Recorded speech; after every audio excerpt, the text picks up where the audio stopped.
Alors, voilà. Sans plus tarder, nous allons tout de suite faire rentrer dans cette émission le grand professeur Auguste Makaya, je dirais même le docteur Auguste Makaya. Alors, il est professeur de philosophie et écrivain. D'ailleurs, son nom d'écrivain, c'est Ogi Mackay. Alors, il va peut-être développer un peu là-dessus.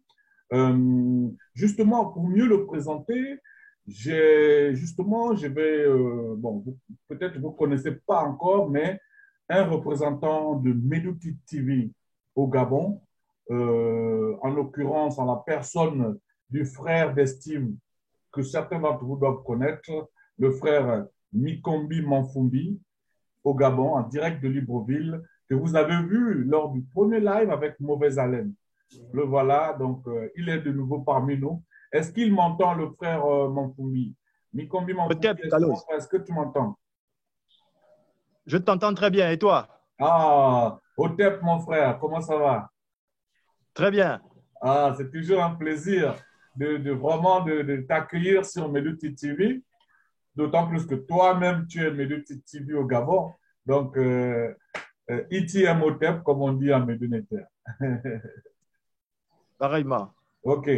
Oui, justement, j'ai annoncé aux téléspectateurs qu'on allait, on allait accueillir le docteur Auguste Makaya. Donc, je te passe la parole justement pour l'introduire et voilà, pour le faire venir cette grande personnalité parmi nous. Donc, la parole est Déjà, à toi, merci. mon frère. Oui, merci, Carlos, et merci au docteur Makaya d'avoir accepté notre invitation. L'année dernière, ça n'a pas pu se faire parce que les conditions du Covid nous avaient un peu surprises. Et cette année, il a accepté de nous recevoir. Je vais rapidement le présenter, mais c'est une rapide présentation.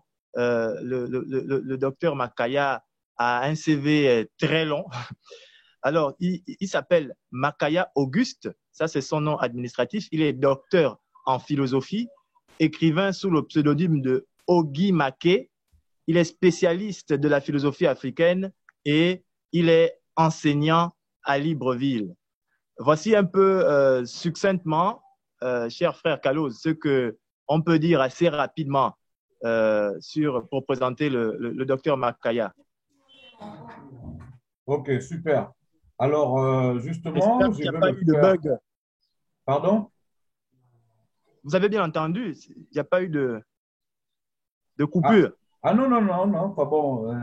De l'image un peu légèrement, mais de toute façon, ce sont les aléas du direct. Exactement. Justement, il appartiendra aux téléspectateurs, quand on va commencer à mettre des cagnottes en ligne, hein, de faire des dons pour qu'on puisse améliorer le matériel et faire en sorte que Meduti TV devienne vraiment, voilà, une web TV à la mesure de tous ces petits problèmes-là. Comme ça, les gens ne pourront Exact. pas se plaindre. Oui, non, mais on n'a pas bien entendu, ça ralentit, etc. Donc, voilà, il appartiendra au public. Mais pour l'instant, on fait avec les moyens du bord. Voilà. Alors, est-ce que le docteur, le professeur Makaya nous entend? Oui, oui, oui, je vous entends très bien. Ah, Otep, bonjour, bonjour, professeur. Bonjour, professeur. Bonjour. Oui. Alors, justement, en attendant que le professeur soit définitivement parmi nous, hein, parce qu'il a l'air très sollicité. Donc, professeur, est-ce que vous pouvez vous présenter rapidement, mieux que je ne l'ai fait et que Mikombi Manfumbi l'a fait, pour que le public puisse vraiment être habitué à vous connaître, vous découvre en fait. Voilà. OK, merci beaucoup. Bon, c'est toujours difficile de s'auto-présenter, hein? C'est très compliqué parce que je suis quelqu'un d'assez modeste et c'est pas toujours évident de se présenter soi-même. Bon, mais je dirais que je suis enseignant de formation, enseignant de philosophie, spécialiste de la philosophie africaine et j'ai sorti 2 livres récemment.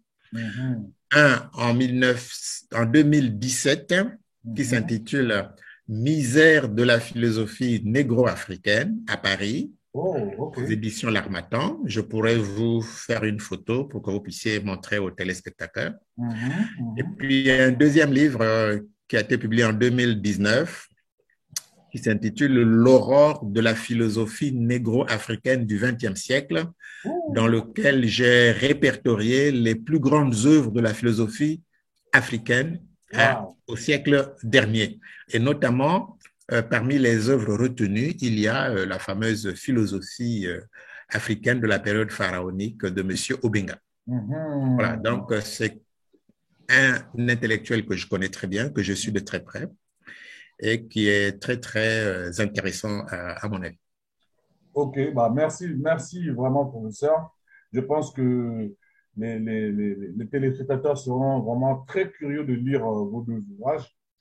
Alors, je veux justement enchaîner avec votre propos. Justement, vous avez parlé du professeur Obenga. Aujourd'hui, donc, on fait cette émission pour célébrer le Cheikh Anta Diop Day, qui est une journée spéciale consacrée au monument qui est, c'est un monument, il est toujours, Cheikh Anta Diop, qui malheureusement nous a quittés. Et Obenga, c'est vraiment le porteur de flambeau, celui qui nous guide en fait sur la route tracée par Cheikh Anta Diop. Et donc, justement, vous, notre professeur de philosophie, vous, notre professeur, notre grand frère déjà, et notre professeur, est-ce que vous pouvez prendre la parole pour nous présenter à nous et à ceux peut-être qui connaîtraient moins que nous, justement, cet homme, est-ce que vous pouvez nous présenter voilà, en quelques minutes, prenez le temps dont vous avez besoin pour nous présenter qui est le grand professeur Théophile Obenga. La parole est à vous, professeur. Ok, je vous remercie, mais j'avoue que ce n'est pas facile de présenter un monument comme Monsieur Théophile Obenga, qu'on ne présente plus. Le paradoxe, c'est que c'est quelqu'un qu'on ne présente plus, qui est suffisamment connu, aussi bien sur le plan national que sur le plan international. Donc, Monsieur Obenga, c'est une autorité, hein, c'est un auteur de référence. Bon, je vais dire un petit mot sur lui.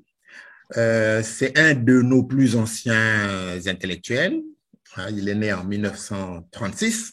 Il est né en 1936, donc je crois qu'il doit avoir quelque chose comme 85 ans aujourd'hui. Il a vécu, il a eu cette chance de vivre assez longtemps. Pour ceux qui ne le savent pas, Théophile Obenga, il est du Congo-Brazzaville. Hein. Il est du Congo-Brazzaville.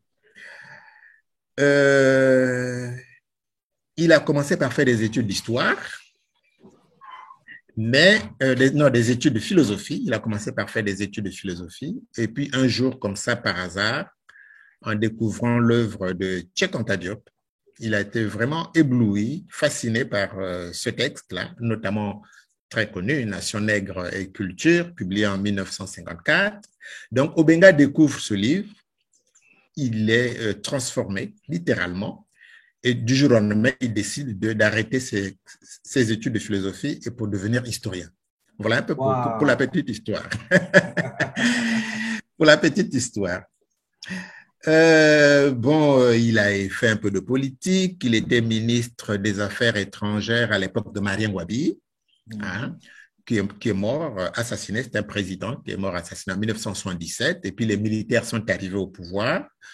Comme les militaires sont des gens qui n'aiment pas trop la culture, ils lui ont dit, bon, monsieur Obenga, vous repartez à la faculté, vous reprenez vos cours d'histoire à la faculté à Bayardel, à Brazzaville. Ce que monsieur Obenga a fait le plus naturellement du monde, parce que c'est un homme très, très modeste. Par la suite, il est venu à Libreville, il était directeur du CICIBA, je crois, le centre de civilisation bantou. Et par la suite, il est reparti encore à Brazzaville, éphémère ministre de Pascal Lissouba. Et puis la guerre civile de 97 arrive et il va un peu en exil aux États-Unis où il est professeur là-bas pendant très, très, très longtemps. Il enseignait aux États-Unis. Juste, professeur, c'est pas que c'est pas pour vous interrompre, mais il me semblait, on m'avait dit que justement sa maison avait été bombardée par des guérilleros. Il avait été attaqué ou quelque chose comme ça, non? Justement Bon, avant son départ du Congo. je n'ai pas les détails, mais ce qui est sûr, c'est que la guerre de 97 a démoli pas mal de choses. C'était le vandalisme. Ça ne m'étonne pas que sa maison ait été incendiée, pillée, un peu comme ça se passait à cette époque-là. Parce qu'il y avait beaucoup de règlements de compte aussi. Voilà. Mais je n'ai pas la bonne information à ce niveau. Bon, tu veux-t-il qu'il quitte le Congo, il va aux États-Unis pour enseigner l'égyptologie pendant assez longtemps. Alors, Monsieur Obenga, donc, s'est fait connaître en 1973 avec un livre qui s'intitule L'Afrique dans l'Antiquité, voilà, aux éditions Présence africaine à Paris, préfacé par son maître Cheikh Anta Diop. Cheikh Anta Diop. Bon, tout le monde connaît le colloque du Caire en 1974, un grand colloque sous l'égide de l'UNESCO. Cheikh Anta Diop est plus ou moins la grande attraction de ce rendez-vous-là. Il y a les plus grands égyptologues de la planète qui sont là.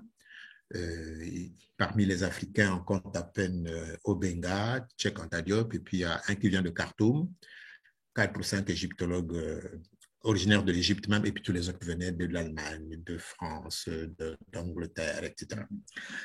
Bon, il y a Jean Davis qui a fait un compte-rendu de ce colloque, Jean Davis, et qui a dit que bon, les thèses de Diop n'ont pas du tout été ridiculisées, au contraire, Diop sort grandi de ce rendez-vous. Pourquoi? Parce que avant ce colloque du Caire, ceux qui n'étaient pas trop spécialisés en égyptologie avaient tendance à dire que non, mais Diop il dit n'importe quoi, c'est de l'idéologie, c'est pas vrai, etc. Et là, il y a eu une confrontation avec les plus grands égyptologues de la planète et ils ont reconnu qu'effectivement, la civilisation pharaonique était d'essence négro-africaine. Je crois que le débat, il n'est plus d'actualité. Hein. On a fait le point là-dessus. Et Obenga a participé à cette épopée. Bon, malheureusement, Cheikh Anta Diop nous a quittés très tôt, en 1986, hein, très tôt. Et c'est dommage parce que c'est quelqu'un qui a beaucoup apporté à l'Afrique et au monde. Il a eu une vie assez difficile. Vous savez qu'en 1954, il a voulu présenter une thèse sur l'égyptologie. Il n'y a pas eu de jury. Aucun jury n'a pu se former parce qu'on estimait, on était en pleine colonisation, s'il vous plaît. On a estimé que ces thèses-là étaient trop avant-gardistes, trop provocatrices, trop en avance sur leur époque. Et donc, c'était subversif. Et Cheikh Anta Diop est un étudiant courageux. Il a choisi un autre sujet de thèse, s'il vous plaît. Beaucoup se seraient découragés. Lui ne s'est pas découragé. Et en 1960, il s'est présenté une fois de plus devant le jury pour passer un doctorat, mais avec un thème différent. Justement. Et après, il est rentré à Dakar. Justement, professeur. Oui. J'espère que je ne vous coupe pas dans votre... Non, allez-y. Juste pour compléter, pour que les internautes soient vraiment bien éclairés là-dessus. La thèse qui avait été refusée, qui n'avait pas pu présenter, eh bien, il l'a sortie sous forme de livre. C'est Nation Agriculture. Exactement. Donc, cette thèse-là, qui a été refusée, eh bien, elle a intéressé Alioune Diop, le directeur des éditions Présence africaine. La thèse a été publiée et ça a été une bombe. Nation Agriculture a été à l'époque une bombe. Et des auteurs comme Aimé Césaire ont accueilli ce texte avec enthousiasme et ils ont dit, mon Dieu, on n'a jamais lu un texte aussi beau et aussi profond. Voilà, qui remettait les pendules à l'heure. Subversif. Voilà, c'était subversif, mais c'était la vérité. Et il fallait dire, il fallait oser dire cette vérité. Tout à fait. Alors, donc, M. Obenga, c'était un auteur polyvalent, ça il faut le dire, polyvalent, hein, c'est-à-dire que historien, philosophe, linguiste, ethnologue, spécialiste des langues anciennes, littérateur, critique littéraire. Ça, beaucoup de gens ne le savent pas. Obenga est aussi critique littéraire. Hein. Ah oui, il a même fait de la poésie. Oh, ok. Ah oui, c'est un auteur complet. Bon, est très à l'aise dans les langues anciennes et très à l'aise dans la philosophie. Bon, et c'est aussi un auteur prolifique hein, qui a beaucoup écrit. Lorsque vous voyez l'œuvre de Théophile Obenga, vous êtes vraiment impressionné par l'œuvre. Et juste un petit instant, parce qu'il y a Zoom qui m'indique qu'il me reste 9 minutes. Donc, ne soyez pas surpris. Si ça coupe, je relancerai. Hein.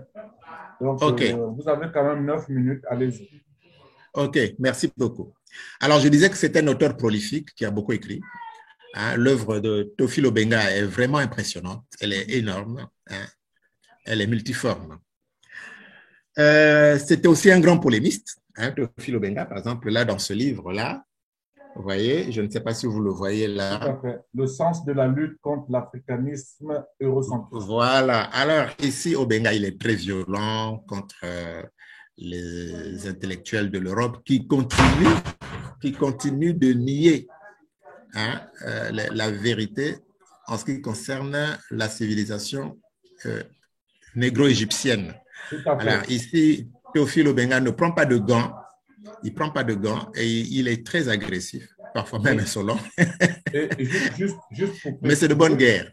Juste pour préciser que, en fait, ce n'est pas pour rien que le docteur Obenga fait cette réponse. C'est parce que les africanistes, qu'ils soient de France, qu'ils soient des États-Unis, la dame dont j'ai oublié le nom, Not Out of Africa, elle avait sorti, tous les africanistes ici qui ont sorti plein de livres dans lesquels ils insultent Diop, Obenga, tous les suivants d'Obenga, de Diop, en fait, c'est des racistes, c'est des anti-blancs, ils font n'importe quoi, ils ne savent rien, c'est du bricolage. En fait, et Obenga, face à toute cette avalanche d'attaques, d'insultes, a écrit ce livre. Donc, il se met juste au niveau des attaques, en fait. Donc, son ton vindicatif de ce livre, il est au niveau des insultes qui reçoivent de ci et là de la part des africanistes. Juste pour préciser pour les internautes qui seront... Voilà, exactement. Alors, merci beaucoup. Je donne donc le titre du livre, « Le sens de la lutte contre l'africanisme eurocentriste ». Alors, ce livre-là, il a été publié en 2001, mais il est très, très violent. Hein? Obenga, il y va fort. Hein? il y va fort. Ah. Donc, autant Cheikh Anta Diop était très courtois, très poli dans la discussion, autant Obenga, lui, il est impulsif, il rend coup pour coup. Hein. Ce n'est pas le même tempérament du tout. Alors, Obenga a rendu un grand témoignage à son maître, Cheikh Anta Diop, dans un livre vraiment magnifique et bien fait.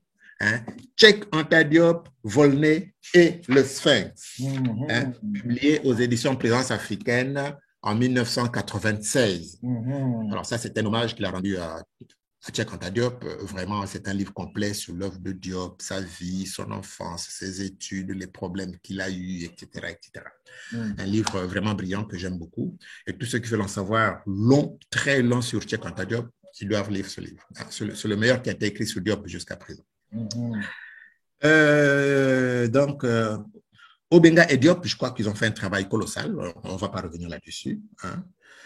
Alors, vers la fin dans les années 90, Obenga s'est attaqué à un autre problème, celui des origines de la philosophie. Et il a sorti un texte qui s'intitule « La philosophie africaine de la période pharaonique, 2780-330 avant notre ère ». Voilà. Bon, aux éditions Présence, aux éditions L'Harmattan en 1990. Hein. Un livre énorme, 567 pages, s'il vous plaît. 567 pages. Alors, ce débat sur la philosophie africaine, Diop déjà en avait parlé en 1967 dans un livre qui s'intitule « Antériorité des civilisations nègres », sous-titre « Mythe ou vérité historique ».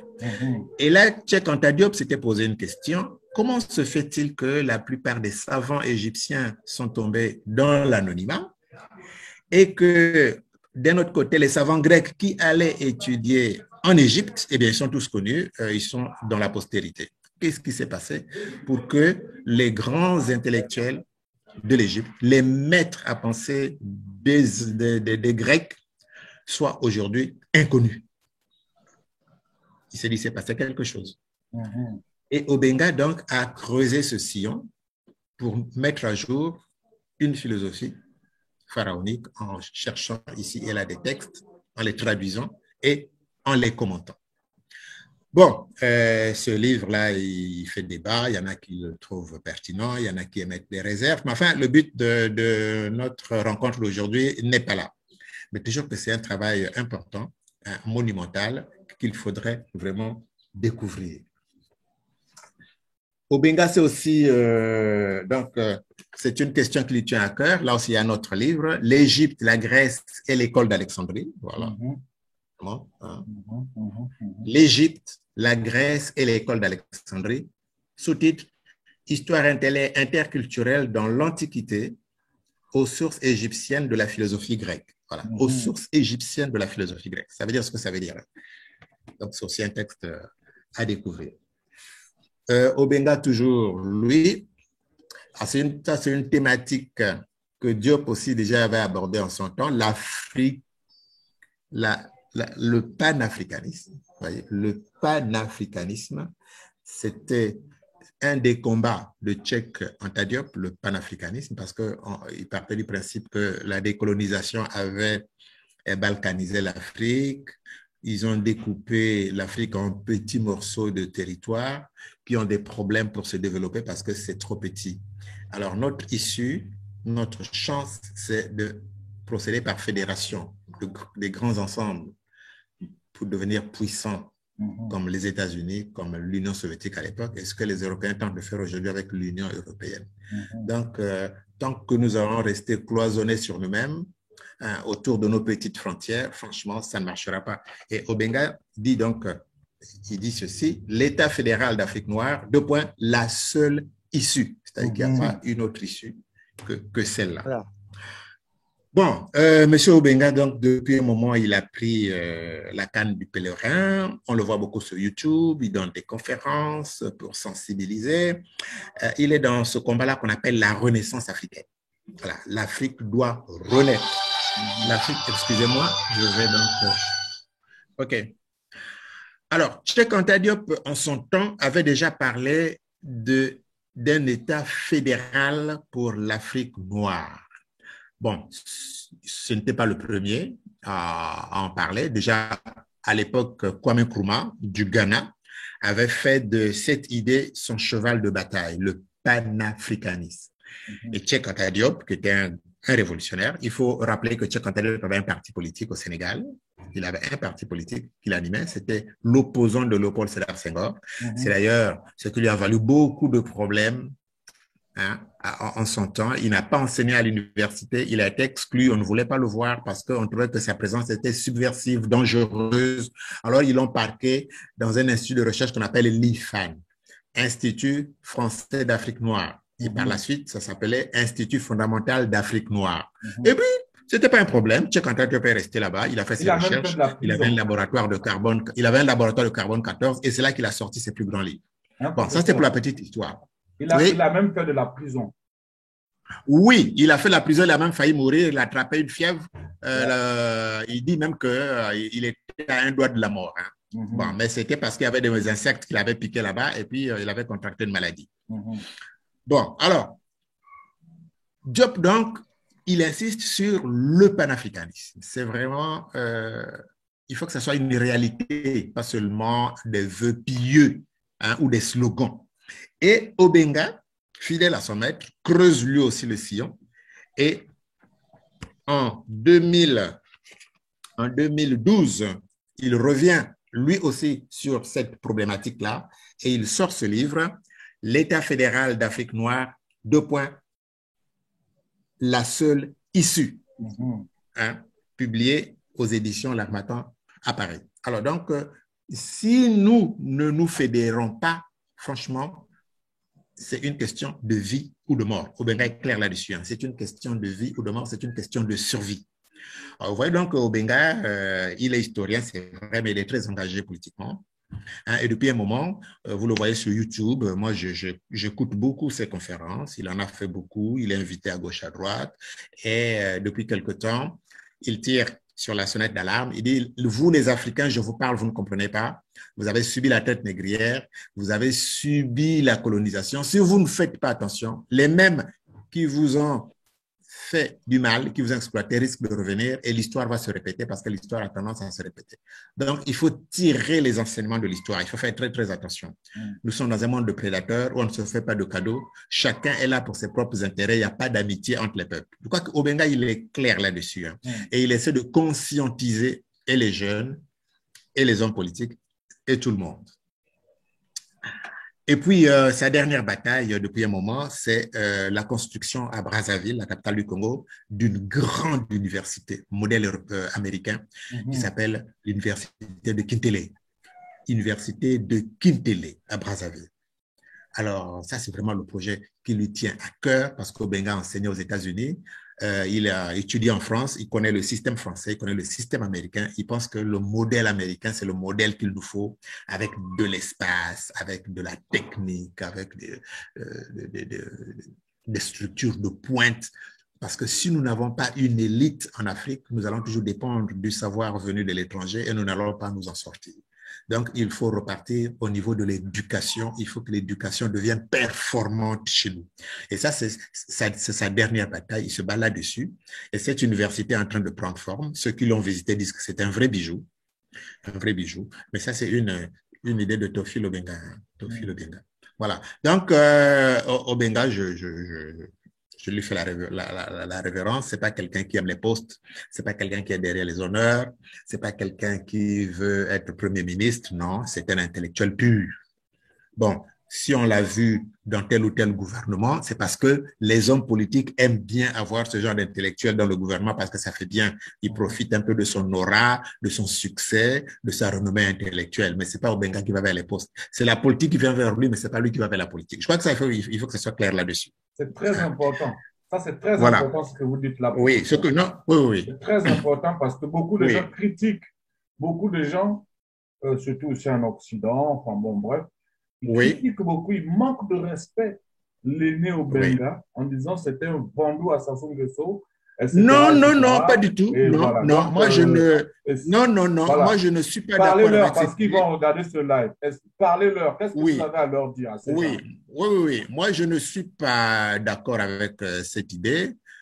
Monsieur Obenga, je le suis depuis longtemps. Je vous l'ai dit que moi j'ai eu le bac en 77. En 77, Monsieur Théophile Obenga est ministre des Affaires étrangères. Bon, Gwabi meurt, le CMP, Comité militaire du parti, arrive au pouvoir. Ils disent à Obenga, tu vas t'asseoir à l'université. Mais il n'a pas fait de problème. Il a repris ses cours d'histoire à l'université, sans histoire. Il venait, il faisait ses cours, il repartait chez lui, sans rien demander. Hein?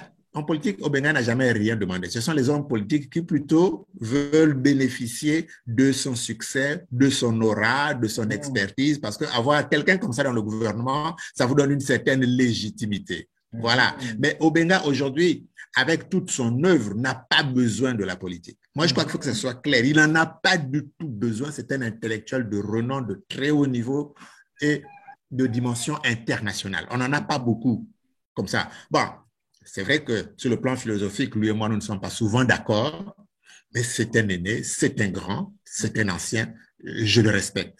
Et puis, vous savez, Monsieur Cazot, c'est pas donné à tout le monde d'atteindre la gloire comme ça, le succès. Tout le monde cherche le succès, mais ils sont pas nombreux qui arrivent à ce niveau de respectabilité. Ils sont pas nombreux à avoir une telle audience sur cette terre.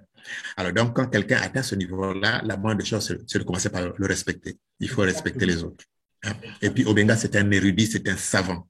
Monsieur Obenga est un savant. Moi, j'ai lu ce texte et je m'incline. C'est un savant. Voilà. Alors donc, je suis très sensible à cet hommage qui lui est rendu parce qu'on le lui rend de son vivant. Voilà, il est vivant et on lui rend cet hommage. On n'attend pas sa mort, qu'il ne soit plus là pour dire oui, il était grand. Non. De son vivant, on le lui dit. Et je crois que ça fait plaisir. Cette reconnaissance-là, c'est important parce que c'est une forme de reconnaissance. Hein. Cette reconnaissance, souvent les auteurs en ont besoin.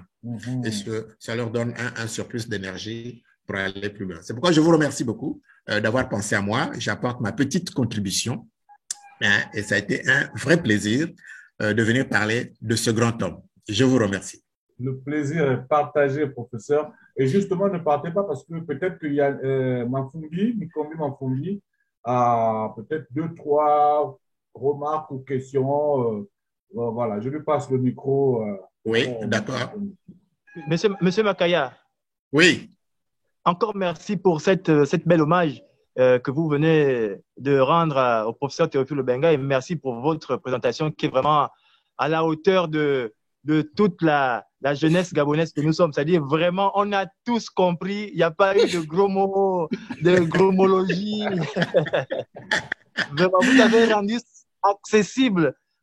Oui, on parle pour être compris. Il faut parler pour être compris. Voilà. Alors là, vraiment, merci beaucoup pour cette présentation vraiment accessible à tous. Et puis, ma question, j'ai une petite question, mais vous voyez un peu, c'est dans le domaine, votre domaine philosophie. Oui. Vous voyez, après le colloque du Caire, il y a eu une recommandation de publication de révisitation des ouvrages scolaires. C'est-à-dire, on devait normalement actualiser les informations qui sont diffusées dans l'enseignement public dans les pays africains. Oui. Malheureusement, pour l'instant, ça traîne un peu le pas. C'est-à-dire, Diop n'est toujours pas enseigné dans les manuels scolaires. Je constate qu'il y a à peu près le même, si on se focalise dans le domaine de la philosophie, je constate que l'ouvrage de professeur Obenga sur la philosophie a opéré aussi un tournant, surtout la philosophie africaine. Ça a participé en tout cas d'opérer un tournant dans le rétablissement de l'historicité de la philosophie africaine, et j'ai l'impression qu'il y a le même problème dans l'enseignement de la philosophie qui est votre domaine en Afrique noire. Alors, quelle en est la réalité aujourd'hui? Est-ce que la philosophie en Afrique noire est enseignée différemment avant et après Diop? Ok, merci. Bon, alors pour revenir à l'histoire, il faut dire que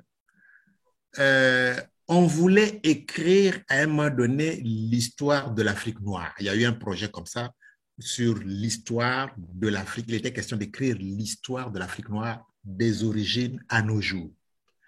Et on a consulté Cheikh Anta Diop pour faire partie des auteurs. Et Diop a dit, moi quand je vais écrire, les gens vont dire, ah, Diop vient encore raconter des choses qui ne tiennent pas la route, etc., etc. On lui a refusé un doctorat à cause de cette affaire-là, lui, il ne comprend pas. Il a dit, bon, moi, je vais participer à votre histoire de l'Afrique noire, mais à une condition. On fait venir tous les grands égyptologues de la planète, nous discutons, et c'est après cette discussion que moi, je vais écrire. Et l'UNESCO a dit, d'accord. Et l'UNESCO a mis les moyens. Et Diop était là. Il a soutenu cette thèse et nous connaissons la suite. Et cette histoire générale de l'Afrique noire a été écrite, elle a été publiée. Les textes sont sortis.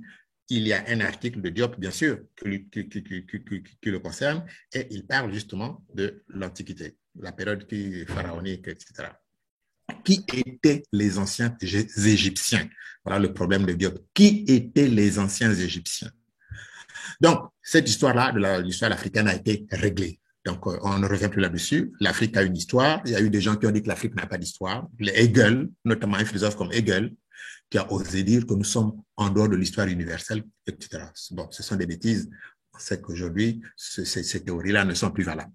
Alors, concernant la philosophie, Cheikh Anta Diop n'était pas un philosophe de formation. Je crois qu'il ne faut pas mélanger les gens.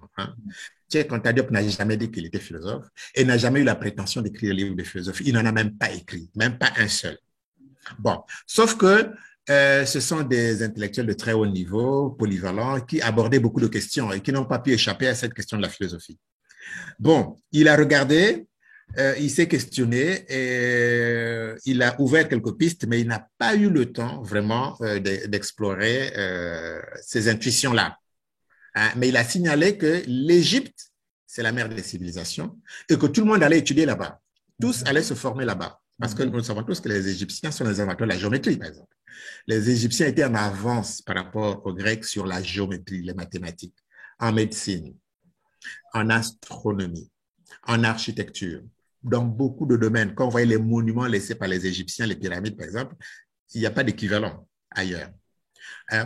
Et lorsque Jules César a voulu refaire le calendrier romain, il est venu chercher un Égyptien pour faire ce calendrier. Quand vous voyez les momies égyptiennes, les techniques de la momification, donc les Égyptiens avaient déjà atteint un très, très haut niveau au niveau de la médecine. Donc, tout le monde allait en Égypte pour se faire initier et pour acquérir cette science. Alors, Diop se dit, comment se fait-il que les Grecs allaient en Égypte acquérir le savoir et tout d'un coup, ils mettent en place un savoir philosophique qui a du succès avec des auteurs connus, avec des œuvres, et curieusement, l'Égypte, il n'y a rien, on ne sait plus rien. Qu'est-ce qui s'est passé? C'est tout ce qu'il se posait comme question. Et Obenga, donc, va essayer de régler le problème en écrivant ce texte-là et en trouvant ici et là des documents qui pourraient prouver que l'Égypte avait elle aussi une pensée philosophique. Voilà donc le problème. Le débat, il est là. Donc, la participation de Diop sur le plan philosophique, si vous la cherchez, vous n'allez pas la trouver. Ce n'était pas son souci. Lui, il avait d'autres combats. Diop avait d'autres combats. Son combat, ce n'était pas la philosophie. Et il y a un philosophe camerounais comme Arsène Toa qui a bien dit que l'apport de Cheikh Anta Diop ne concerne en rien le savoir philosophique. Son apport, c'est en histoire. Voilà. Et puis, on peut parler de la politique au Sénégal. Hein. Il a fait pas mal de choses sur le plan politique au Sénégal. Il a fait bouger les lignes, en quelque sorte. Donc, alors, la philosophie africaine, elle est là. Elle avance. Au niveau des programmes, notamment dans le secondaire, on a essayé de contextualiser. On n'enseigne plus la philosophie comme on enseigne en France. Nous avons nos problèmes que nous introduisons dans le programme de philosophie. Par exemple, au Cameroun, on enseigne le panafricanisme. Par exemple, au Gabon, on enseigne la sorcellerie, le fétichisme, les coutumes, les traditions, etc. Donc, il y a des efforts qui sont faits. Et les auteurs africains sont étudiés. Hein? Les Towa, les Boussiboulaga, les Benazir Ndjomwele, les Paulin Otonji, les Kwame Nkrumah sont des auteurs qu'on étudie aujourd'hui à l'école et à l'université. Donc, il y a eu des avancées significatives à ce niveau. Et le livre d'Obenga, alors Obenga, qu'est-ce qu'il apporte de nouveau? Obenga essaie de nous dire que ceux qui veulent écrire l'histoire de la philosophie africaine, tous ceux qui sont tentés d'écrire l'histoire de la philosophie africaine, vous ne devez pas vous contenter du livre de Tempels qui a été publié en 1945, la philosophie Bantou. Non, il dit que vous devez repartir depuis les origines. Cette histoire doit commencer depuis l'Antiquité, parce que la philosophie africaine commence depuis là-bas. Voilà ce qu'il apporte de nouveau. Que notre histoire de la philosophie ne commence pas hier là. Elle a commencé depuis. Et il faut retracer toute cette histoire, mais pour le faire, il faut maîtriser les langues anciennes, notamment la langue des pharaons, le grec, le latin, l'arabe, etc., etc., etc. Et c'est un travail colossal et difficile à faire. Wow. Merci beaucoup, M. Makaya. Ça, c'est vraiment un très bon panorama de la question. Vraiment, on voit clair sur cette affaire. Justement, pour rebondir sur sa question, je ne sais pas s'il a une autre question, mais pour rebondir sur sa Vas-y. Pour rebondir sur sa première question. Laquelle? Quelle question? C'est-à-dire, quand il s'est demandé, est-ce qu'au niveau des programmes scolaires, au niveau philosophique, est-ce que les programmes scolaires se sont mis, on va dire, ont intégré justement cette dimension de la philosophie africaine? Oui. Ou alors c'est toujours oui. dans la répétition. Quand je dis philosophie africaine, je parle des auteurs qui ont vraiment, parce qu'il y a beaucoup d'Africains qui pensent philosophie européenne, hein. C'est même la majorité. Voilà. On est d'accord. Donc, je ne parle pas de cela. Donc, on va étudier un auteur, je dis n'importe quoi, un Missouma Emilien, professeur, c'est moi, Missouma Emilien, professeur en philosophie. Ben voilà, je vais venir réciter du Hegel, etc. Je ne parle pas de ces Africains-là. Je parle, par exemple, de l'approche philosophique, mettons, par exemple, qu'il y a dans le livre d'Obenga, la philosophie africaine, hein, vraiment africaine. Est-ce que ça ça va rentrer dans le cursus scolaire ou bien il faut encore attendre 100 ans? Bon, merci beaucoup. Bon, mais vous savez qu'il y a beaucoup de lenteur dans les institutions. Je ne vous apprends rien. Il y a beaucoup de lenteur dans les institutions. Tout dernièrement, j'ai suivi des étudiants de l'université tchèque Anta Diop de Dakar. Suivez-moi bien. Des étudiants de l'université tchèque Anta Diop de Dakar qui s'étaient mis dans la rue pour protester parce que Cheikh Anta Diop n'était pas dans les programmes sénégalais. Vous imaginez un peu? Cheikh Anta Diop n'était pas dans les programmes sénégalais.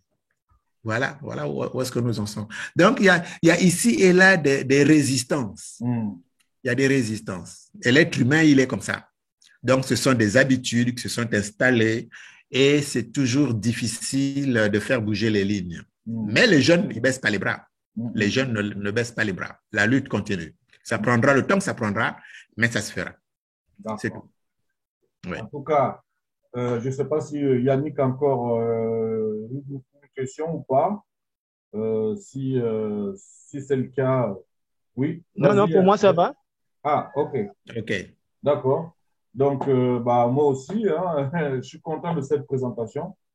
Donc, il ne me reste plus que vraiment à vous souhaiter et rester en contact avec Meduti TV via Yannick, parce que on va voir justement comment on va faire des choses intéressantes, des choses passionnantes avec vous, le professeur. Donc, on va vous proposer des choses. Merci beaucoup. Voilà. Tout le plaisir a été pour moi. Merci encore. Et je souhaite longue vie à votre émission et à votre chaîne de télévision, ou je ne sais pas comment vous l'appelez. C'est vraiment, l'Afrique a besoin des jeunes dynamiques comme vous, des jeunes entrepreneurs culturels, des entrepreneurs culturels hein, qui parlent de nous, de nos cultures, de nos valeurs, de ce que nous sommes et de ce quoi nous sommes capables de faire. Parce qu'il ne faut pas toujours attendre que les autres parlent de nous. Il faut que nous commencions par parler nous-mêmes de nous, de ce qui nous touche et de ce qui nous va droit au cœur. Voilà, merci beaucoup. Et des jeunes comme vous, il en faut beaucoup. Merci beaucoup. Et vous faites un travail magnifique. Merci, professeur. Ça nous va droit au cœur. Merci beaucoup. OK, de rien. Bonne ces soirées-là, ouais, OK. Bonne journée ou bonne soirée à vous, professeurs. Otep, Sen, Yannick. Et de toute façon, hein, on a beaucoup de choses à faire ensemble. On va secouer tout ce monde-là. D'accord. Merci beaucoup, M. Makaya. Merci, Carlos. OK. De rien. Yes. OK.